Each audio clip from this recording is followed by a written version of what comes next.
গোপালগঞ্জে যারা দাওয়াত ছড়িয়ে রামদা নিয়ে নেমেছে ওদের বিরুদ্ধে জঙ্গির মামলা দাও। আজকে আমার সার্জিস আলমের উপরে যারা হামলা করেছে, হাসানাত আব্দুল্লাহর উপরে যারা হামলা করেছে, নাহিদের উপরে যারা হামলা করেছে, ওরা জাতির ঘৃণ্য সন্ত্রাস, এই জাতির জঙ্গি। ওদেরকে ধরে ধরে সেলের মধ্যে বড় 17 বছর মানুষের প্রতি জুলুম করেছে, এখনো জুলুম করতেছে। ওরা জঙ্গি হয় না, জঙ্গি হয় আলেম। ওরা জঙ্গি হয় না, জঙ্গি হয় দাড়িওয়ালা। অস্ত্র নিয়ে ওরা প্রকাশ্যে মহড়া দিচ্ছে, প্রকাশ্যে ককটেল ফুটায়। ওরা জঙ্গি না, জঙ্গি আলেমরা। কি কথা কন না কেন? কথা তো একটা মনে পড়ে গেছে, বলে ফেলবো। কাল্লাচোরার ঘটনা জানেননি আপনারা? হ্যাঁ, কাল্লাচোরা এক দেশের খুব নাম করা চোরা। কাল্লাচোরা রাস্তা দিয়ে একদিন যায়, বাজারের মধ্যে মধ্যে হাঁটতেছে, ওর কামই তো চুরি করা। দুই দোকানদার মিলে বসে বসে কথা কয়, এই কাল্লাচোরা বলে এত বিশাল বড় চোর, কৌশলী চোর, চুরি করে কেমনে? সব জায়গা থেকে খালি চুরি করে করে নিতেছে, কিছুই ধরা পড়ে না। কথাটা কাল্লাচোরায় শুনে ফেলাইছে। ও দোকানদার এটা গিয়া কয়, তুমি কাল্লাচোরা দেখো নাই? কয় না। চিনো না? বলে না। তো দেখবা? বলে হ্যাঁ। কেমনে চুরি করবে দেখবা? বলে হ্যাঁ দেখি। কই তাহলে তুমি ক্যাশ বাক্স থেকে বের হও। ক্যাশ বাক্স থেকে বের হইয়া দোকানের মালিক রে ক্যাশ বাক্স থেকে বের কইরা এবার সে নিজে গিয়ে বসছে। পয়সা কয় কাল্লাচোরা এমনিই বসে। কাল্লাচোরা বলে ক্যাশ বাক্সের চাবি দাও। চাবি দিছে, চাবি দিয়ে খুলতেছে আর বলে কাল্লাচোরা এমনি ক্যাশ বাক্স খুলে টাকাগুলো সব একটা একটা করে বান্ডিল করে করে নিয়ে হাতের মধ্যে কিছু পকেটের মধ্যে ঢুকাইতেছে আর কয় কাল্লাচোরা এমনি করেই ঢুকায়। সব যখন কমপ্লিট হয়ে গেল, দোকান থেকে এক লাফ দিয়ে নেমে কয় এমনি করেই দৌড় দেয়। তো যখন দৌড় দিল, এতক্ষণে দোকানদার টের পাইল, আরে এইটাই তো কাল্লাচোরা। এখন দোকানদার চিল্লায়, এই কাল্লাচোরা গেল রে, কাল্লাচোরা গেল রে। দোকানদারের সাথে সাথে আরো পাবলিক দৌড়াইতে শুরু করছে। পাবলিকের সাথে যখন দেখলো সব পাবলিক একত্রিত হয়ে গেছে, কাল্লাচোরা মার খাওয়ার অবস্থা, সেও পাবলিকের সাথে চিল্লায়, মিলেমিশে পাবলিকের সাথে চিল্লায়, কাল্লাচোরা গেল রে, কাল্লাচোরা গেল রে। পাবলিক চিল্লায় চোর ধরার জন্য, এই চোরায় চিল্লায় কেন? কন্যা এই বুঝেন না তো? জোরে বলেন, আরো জোরে বলেন। নিজেরে বাঁচানোর জন্য বলেন। পাবলিক কাল্লাচোরা কয় চোর ধরার জন্য। তো চোর নিজেই বলে চোর গেল রে, কেন বলে? ও নিজে বাঁচার জন্য। ঠিক কিনা? জোরে আওয়াজ করে বলা। যারা আলেমদেরকে জঙ্গি বলে, আলেমদেরকে রাজাকার বলে, আলেমদেরকে বলে রাজাকার, এই মুহূর্তে বাংলা ছাড়। মনে রাখবেন, ওরাই দেশের চিহ্নিত রাজাকার, ওরাই দেশের চিহ্নিত জঙ্গি, ওরাই দেশের চিহ্নিত সন্ত্রাস। ওদেরকে বাংলা জমিন থেকে চিরতরে মুছে ফেলতে হবে।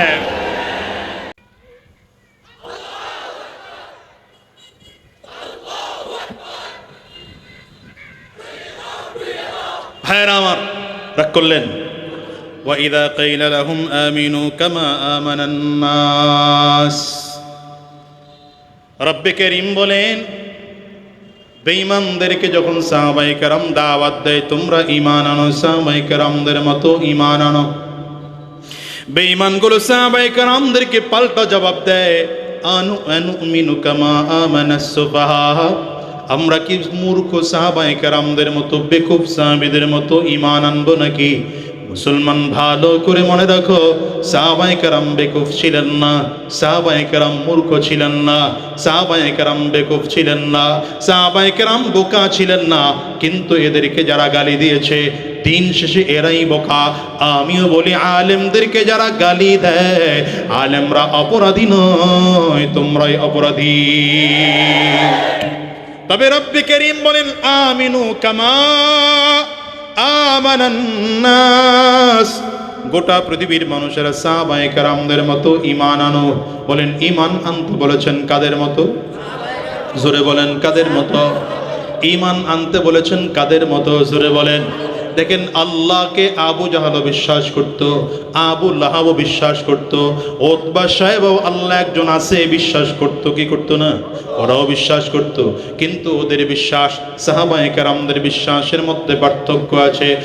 আল্লাহ তাআলা বলেন, আপনি যদি বেঈমানদেরকে জিজ্ঞাসা করেন আসমান কে বানিয়েছে, কাফিররাও বলবে আল্লাহ বানিয়েছে। জমিন কে বানিয়েছেন, কাফিররাও বলবে আল্লাহ তাআলা বানিয়েছেন। তার মানে ওরা আল্লাহ তাআলাকে বিশ্বাস করত। কিন্তু সাহাবায়ে কেরাম কেমন করে বিশ্বাস করত? কাফির মুশরিকরা আল্লাহকে সৃষ্টিকর্তা বলে মানে, আল্লাহ পাকের বিধান মানে না, আল্লাহ পাকের দ্বীন মানে না, আল্লাহ পাকের কোরআন মানে না, আল্লাহর নবী মানে না, আল্লাহ পাকের কিতাব মানে না। সাহাবায়ে কেরাম বলেন, আল্লাহ আমরা কেমন করে ঈমান আনলাম? আল্লাহ আমরা আপনার রাসূলের উপর ঈমান আনলাম, আমরা আপনার কিতাবের উপর ঈমান আনলাম, আমরা আপনার ফেরেশতাদের উপর ঈমান আনলাম। আমানতু বিল্লাহ, পড়েন না, আমানতু বিল্লাহ ওয়া মালাইকাতি ওয়া কুতুবি ওয়া রুসুলি ওয়াল ইয়াউমিল আখির ওয়াল কদরি খাইরিহি ওয়া শাররিহি মিনাল্লাহি তাআলা ওয়াল বা'সি বা'দাল মাউত। বলেন তাইলে বেঈমানদের ঈমান আর সাহাবায়ে কেরামের ঈমানে পার্থক্য আছে না নাই? বেঈমানরা শুধু আল্লাহকে সৃষ্টিকর্তা বলে মানে, এজন্য ওদেরকে ঈমানদার বলা হয় না। আমরাও যারা আল্লাহকে মানি, বলে হ্যাঁ আমরা তো আল্লাহকে মানি। কোন সময় আল্লাহরে মানেন? নামাজ পড়তে গিয়ে আল্লাহকে মানেন, রোজা রাখতে গিয়ে আল্লাহকে মানেন, হজ করতে গিয়ে আল্লাহকে মানেন, যাকাত দিতে গিয়ে আল্লাহকে মানেন। ভালো কথা, আপনি নামাজ মার্কা ঈমানদার, রোজা মার্কা ঈমানদার, যাকাত দেওয়ার ক্ষেত্রে ঈমানদার, হজ করার ক্ষেত্রে ঈমানদার। কিন্তু যখন রাজনীতির কথা বলা হয় তখন কয় কোরআনের রাজনীতি দিয়া বাংলাদেশে রাজনীতি করা যায় না। তাইলে আপনি রাজনৈতিকভাবে কাফির। কি কথা বল না? নামাজের দিক থেকে আপনি ঈমানদার, রোজার দিক থেকে আপনি ঈমানদার, যাকাতের দিক থেকে আপনি ঈমানদার। কারণ রোজা পালন করতে গিয়ে আল্লাহর বিধান মানেন, যাকাত পালন করতে গিয়ে আল্লাহর বিধান মানেন, হজ করতে গিয়ে আল্লাহর বিধান মানেন, পোশাক পরতে গিয়ে আল্লাহর বিধান মানেন। রাজনীতি করার সময় আল্লাহর বিধান না, এটাই মনে হয়। তখন সক্রেটর, প্লেটো, গণতন্ত্র, রাজতন্ত্র, সমাজতন্ত্র এছাড়া হয় না। আমরা গণতন্ত্রের পুনরুদ্ধারের জন্য কাজ করি। কি বলে না, বলে না? মানে কোথার পিছনে দৌড়াইতেছেন আপনি? এই ভালো করে মনে রাখেন, নামাজ আলেমরা যেইভাবে বলে, কোরআন যেভাবে নামাজ পড়তে বলে, হাদিস যেইভাবে নামাজ পড়তে বলে, ওইভাবে যদি কেউ নামাজ না পড়ে তার নামাজ হবে? দেখেন, ছোট্ট কথা মাঝখান দিয়ে বলি, যে কোনো আমল আল্লাহর কাছে কবুল হওয়ার জন্য শর্ত হলো দুইটা। বলেন শর্ত কয়টা? জোরে এই মুখস্থ করেন, কয়টা? আল্লাহ, ওই হুজুর কি মোবাইল চালায়? মোবাইল চালায় না ভাইয়া, আমার এখানে এটা চলবে না, বন্ধ করে দিতে হবে একদম টোটাল। খুব মনোযোগ দিয়ে কথা শুনতে হবে। কথা স্বাভাবিক কিন্তু কথা গুরুত্বপূর্ণ, দিলের কান লাগায় শুনবেন। এজন্য আগে বলছি, আমল কবুল হওয়ার জন্য আল্লাহর কাছে শর্ত কয়টা? এক নম্বর, আমল হতে হবে নবীজির তরিকায়, আমল হতে হবে। দ্বিতীয় নম্বর, আমলটা হতে হবে আল্লাহর জন্য, খালিসান লিওয়াজহিল্লাহ। আমল হতে হবে কার জন্যে? পাবলিক দেখুন লাগে না, আজকে মাহফিলে এসে দেখা এশার নামাজ বাবা রে বাবা টাইট করে পড়তেছে, বাসায় গিয়ে ফজরের নামাজের খবরই নেই। কেন? পাবলিক তোর দেখে না। কি কথা বল না কেন? এই নামাজের দাম নেই। ইবাদত হতে হবে নবীজির তরিকায়, আল্লাহর জন্যে। এই দুই শর্ত ইবাদত হলে সেই ইবাদত কবুল হওয়ার সম্ভাবনা আছে। আমাদের দেশে একদল আছে নামাজ পড়ে কিন্তু নবীর তরিকায় না। এই যে হিজবুত তাওহীদ ওয়ালারা, হিজবুত তাওহীদ ওয়ালাদের নামাজ কি সিস্টেমে? তাদের কথা হলো নামাজ মানে হলো এটা ট্রেনিং। নামাজ মানে কি? ট্রেনিং। নামাজ মানে ট্রেনিং, এটা আমরাও বলি কিন্তু তাকর বলায় পার্থক্য আছে। তারা বুঝাইতে চায় ওই যে আমাদের দেশের আইন শৃঙ্খলা রক্ষা বাহিনীরা, প্রশাসন যেভাবে ট্রেনিং দেয় ওরকম ট্রেনিং লাগবে। যেমন দেখবেন আর্মিরা ট্রেনিং দেয়, ওই যে হুস ফাস উপরে বেড়ে মারে, নিচে ধরে মারে, এরা নামাজ পড়ে ওই কায়দায়। হিজবুত তাওহীদের নামাজ দেখেন নাই? হ্যাঁ, আল্লাহু আকবার। কথা কয় না, বুঝেন? ওয়াজ বুঝার লোক নাই, কেমনে কয় বিশাল আওয়াজ, আবার সামি আল্লাহু লিমান হামিদ, ওইগুলো আপনারা পান নাই মনে হয়। ফিতনা গোটা বাংলাদেশে চলতেছে। আপনারা কি মনে করেন ফিতনা একটা আর দুইটা? আমরা হুজুররা কোন বিপদে আছি জানেন?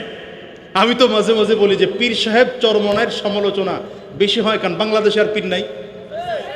এই বাংলাদেশে পীর আর নাই, কোন পীরের সমালোচনা হয়েছে? বাতিল আকীদার পীর হয়ে দেশে আছে।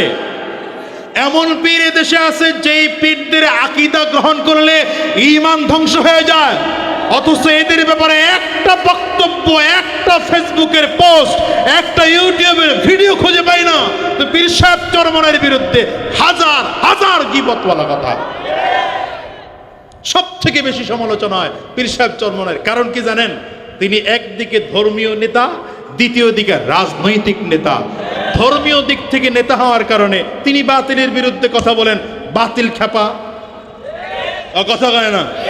আবার রাজনৈতিক নেতা হওয়ার কারণে তিনি রাজনৈতিক ভণ্ডদের বিরুদ্ধে কথা বলেন। ধর্মীয় নেতা হওয়ার কারণে ধর্মীয় ভণ্ডদের বিরুদ্ধে কথা বলেন, রাজনৈতিক নেতা হওয়ার কারণে রাজনৈতিক ভণ্ডদের বিরুদ্ধে কথা বলেন। এই দুইও দল তার বিরোধী করে। আমি এই জন্য মাঝে মাঝে বলি যে পীর সাহেব চরমনাই শুধু আজকে ঘোষণা করুক যে আমি রাজনীতি করব না, দেখবেন আগামীকাল বাংলাদেশের সব দলের লোক তার দরবারে হাজির। কারণ চিন্তা করবে, বাবা রে বাবা, এত বড় পীর সাহেব, তার কাছে গেলেই তো আমি এমপি হয়ে যাবো। কথা হয় না? আমরা তাকায় দেখি তো বিভিন্ন দরবারে যায় তো, আরে কথা কয় না এরা বিভিন্ন দরবারে। হ্যাঁ, এরা ইলেকশনের আগে যায় একবার, পরে যায় একবার, আবার কর্মী টর্মী নিয়া এরপরে দরবারের সামনে মাজারের সামনে দাঁড়ায়া হাতে হাত রেখা শপথ করে। ও আপনারা এর চেয়ে চরমনের পীর সাহেবরা ছোট পীর মনে করছেন? ওই ওরকম 200-400 পীর একত্রিত করলে যেই মুরিদ হবে, ওই মুরিদ পীর সাহেব চরমনের একা। কি কথা বল না কেন? আমি তো মাঝে মাঝে বলি পীর সাহেব চরমনের মাহফিলে বাথরুমের যেই কটা বদনা হয়, বদনা,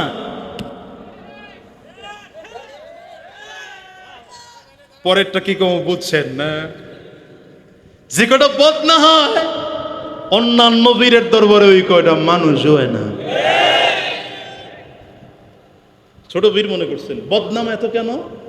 দুই কারণ। এক হলো তিনি ধর্মীয় নেতা, এ কারণে ধর্মীয় ভণ্ডদের বিরুদ্ধে কথা বলেন।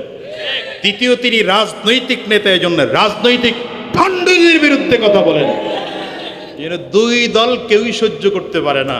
মনে রাখবেন, আপনার ডান সাইডেও যদি বিপদ হয়, বাম সাইডেও যদি বিপদ হয়, বড় মুসিবত। কি ঠিক না বেঠিক? জোরে আওয়াজ করে বল। গরমের দিন খাটে ঘুমাইছেন, ডান সাইডে এক খালাতো ভাই, বাম সাইডে আরেক খালাতো ভাই, মাঝখানে দিছে আপনারে, খাট ছোট, কোন দিকে যাবেন? আরে ভাই, এক সাইডে থাকলে তো একটা কায়দা কানুন হয়, এ দেয় এই দিক থেকে ধাক্কা, ও দেয় ওই দিক থেকে ধাক্কা, বেচারা বড় মুসিবতে আছে। আমি বলি পীর সাহেব চরমনাই রাজনীতি করার কারণে বড় মুসিবতের মধ্যে আছে, তবে এই মুসিবতেও শান্তি আছে। কারণ যে রাজনীতি আদর্শের রাজনীতি হয়, যে রাজনীতি আল্লাহর নবীর পথের রাজনীতি হয়, সেই রাজনীতিতে গোটা পৃথিবী বিরুদ্ধে চলে গেল কোনো অসুবিধা নাই, বুক টান করে মাথা উঁচু করে রাস্তায় চলা যায়। আন্তাজে কোনতাজে তো বহুত বলা যায় যে চরমনাই দালাল, অমুক তমুক, প্রমাণ দাও। এটা আস্তে কোন কেন? জোরে বলতে পারেন না? বুকে সাহস নাই? বুকে হাত দিয়ে বললাম প্রমাণ দাও।